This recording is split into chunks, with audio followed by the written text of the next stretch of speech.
Terima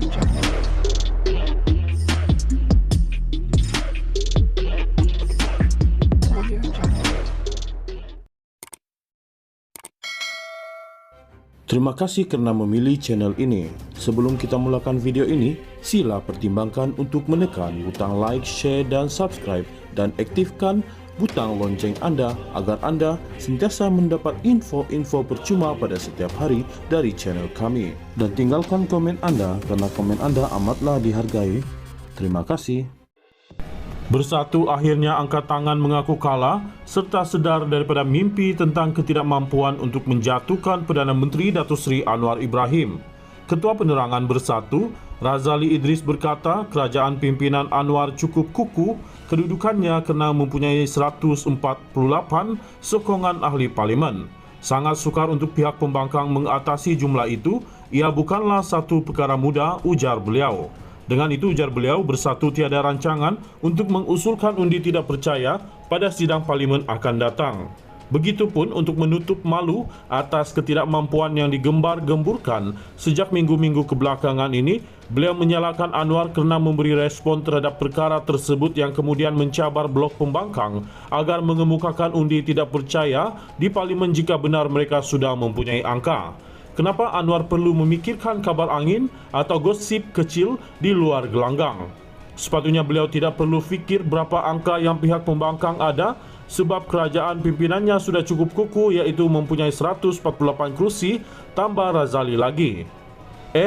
Tiba-tiba nak salahkan Anwar pula. Kepada Ketua Penerangan Bersatu yang baru memegang jawatan tersebut ingin ditanya apakah isu menjatuhkan kerajaan hanya sekadar gosip kecil di luar gelanggang, sedangkan yang dihebohkan angka 126 sebelum ini adalah seorang ahli majlis pimpinan tertinggi Bersatu sendiri. Tidak cukup dengan itu, seorang naib Presiden Bersatu pula dilihat begitu galak menulis pelbagai persepsi mengenai kejatuhan Perdana Menteri di media sosialnya sejak minggu lalu. Isu kecil di luar gelanggangkah jika pemimpin kanan Bersatu sendiri turut jadi steam untuk menukar kerajaan? Dengan itu, ia sebenarnya bukanlah gosip kecil di luar gelanggang tetapi secara sedar memang dicetuskan oleh Bersatu.